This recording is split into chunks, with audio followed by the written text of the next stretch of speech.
এই দোসরদের তারা যদি তদন্তের মাধ্যমে অবশ্যই বের হয়ে আসবে যে তারা আসলে ওই কীভাবে সহযোগিতা করছে, কিভাবে একটা বাহিনী, দুটো বাহিনীকে তারা ধ্বংস করার করছে, তারা করছে। তাদের কঠোর শাস্তি হোক এবং এরকম ঘটনা যাতে আর কখনো এই বাংলার মাটিতে না ঘটে, তাদেরকে সেরকম দৃষ্টান্তমূলক শাস্তি দেওয়া হবে।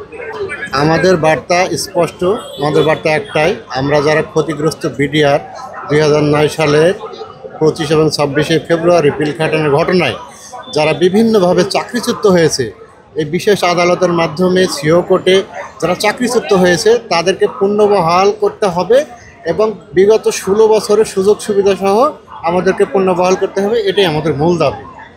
ক্ষতিপূরণ তো মানুষ দিতে পারবে না। এই 16 বছর মানুষ জেল খেটেছে, নির্যাতিত হয়েছে, এর ক্ষতিপূরণ তো দেওয়া সম্ভব না। কিন্তু আমরা নির্যাতিত, নিপীড়িত এবং আসলে দেখেন এই সাধারণ সৈনিকরা সাধারণ পরিবার থেকে উঠে আসে, কেউ কৃষকের ছেলে, নিম্ন আয়ের লোকজন এসে আমরা বিটিআরে আসি।